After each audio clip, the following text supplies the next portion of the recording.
What's up, YouTube? This edition, or episode as you will, is going to be about hidden, well, not necessarily hidden, but this is going to be about menu items that we should actually look at, especially in regards to the Pentax K3 Mark III, because there are additional options that are not in any other Pentax cameras. There is a lot of confusion because the documentation does not really explain anything very well. I guess they just expect you to know. So I've actually been playing around with this a little bit here and there. Still a little confused, but I've got a general direction as to where to go in regards to how this works. So the first thing we're going to actually look at is in the ISO sensitivity settings on the K3 Mark III. Now, I have heard that ISO 100 and ISO 400 on the K3 Mark III, due to the Accelerator 2 chip, that both of those ISOs pretty much render the exact same noise floor and image quality. So, the dynamic range apparently is a bit higher on ISO 400. I haven't conclusively seen that. Mind you, I haven't purposely done back-to-back on those two things because personally it doesn't bother me. And if the image is great and I captured what I set out to capture, then I'm happy. So the next thing down, this is where it starts getting confusing, is the minimum shutter speed op. Increases the sensitivity so that the shutter speed does not drop below the specified setting during ISO auto. Now, this is where it gets confusing.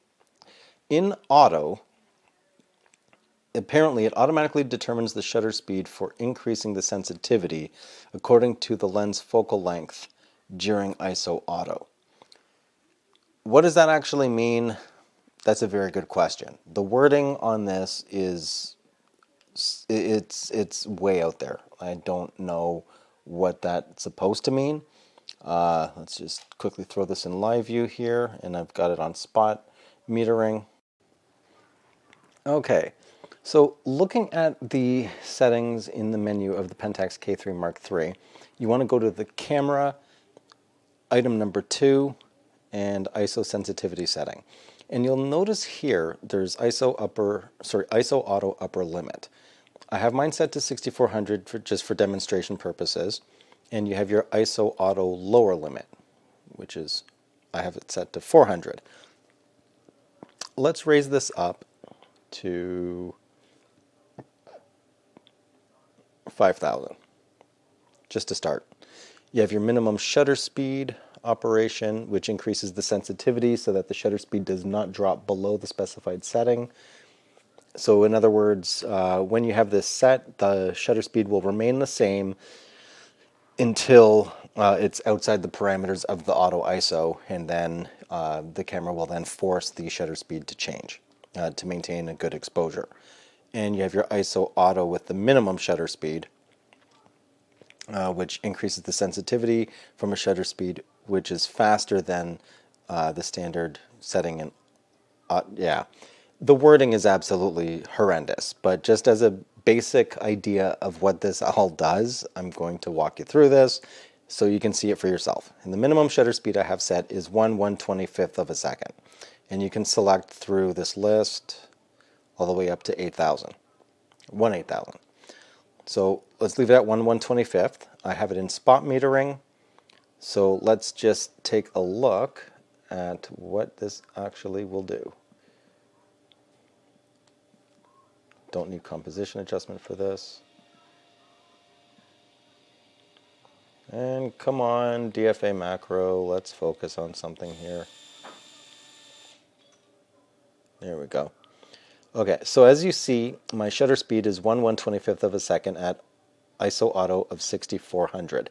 Now as I move this around, you'll notice the ISO drops to ISO 5000, shutter speed remains the same. Keep moving, goes back to 64, but the shutter speed is remaining the same until you get to a dark enough area where ISO 6400 is not a high enough sensitivity.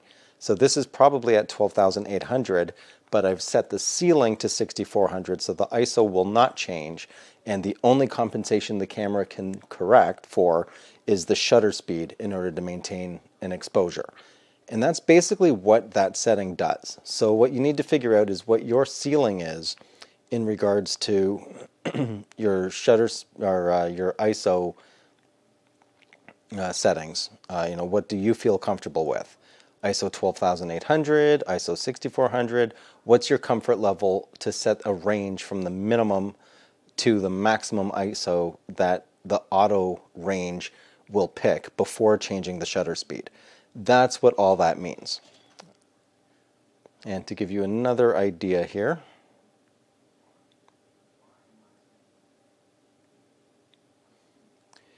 let's go back into that menu.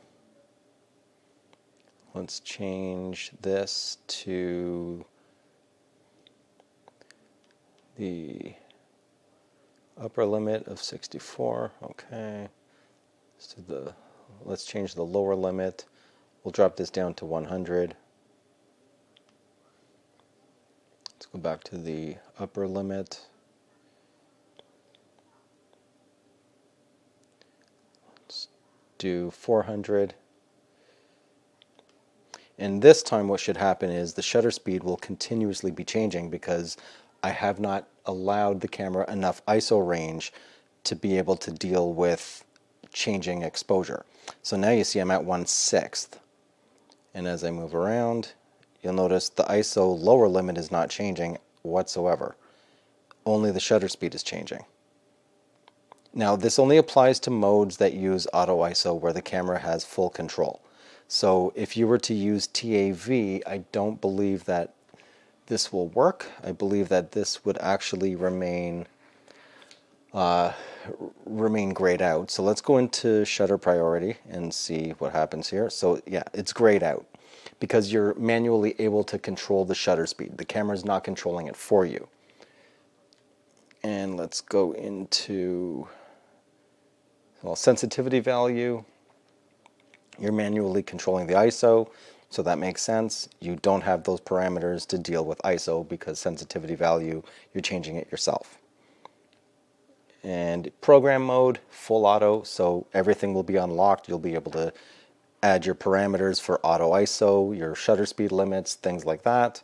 And actually, before I forget, let me move this back to how I had it before.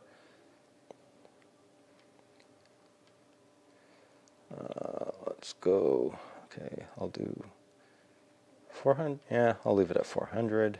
And, oh, what, my upper limit. So my upper limit will be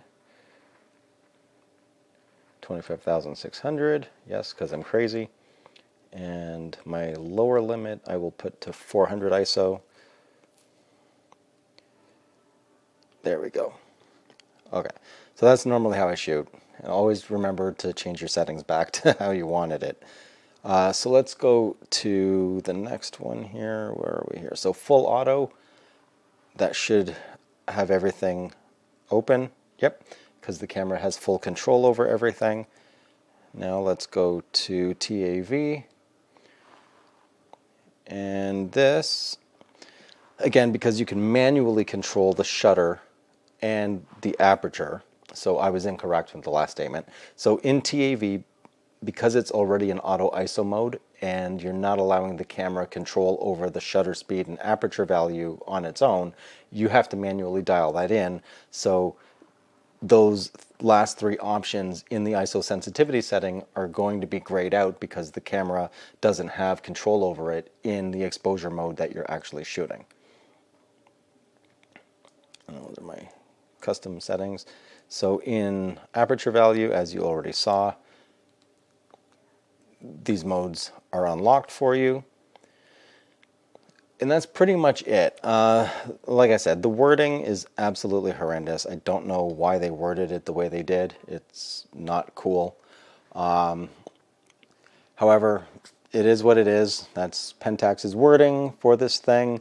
And that's pretty much the conclusion of this video. I hope that this helped at least get a little bit of understanding as to what this menu option actually does. And it is something that you should take a look at. Just try to pre-plan your general shooting, what the ISOs are, what you're comfortable with, and then you can just set those parameters and the camera will just figure out everything else for you. And yeah, so if you like the video, leave a like. If you haven't already, please do subscribe. Always helps out. If you didn't like the video, you can thumbs down if you want. Nobody ever says why they thumbed it down. They just seem to thumb it down with no explanation. So I think they're just a bunch of haters. But anyway, hey, you got to be doing something right if you've got haters, right? Yeah, if you have any questions or comments, leave them down below. If you want to support the channel, that info is at the bottom of the description. And I just want to thank the last person who purchased a t-shirt. Thank you. Thank you very much. Really appreciate it. And I'm going to go. You'll see me in my next video. I'm out.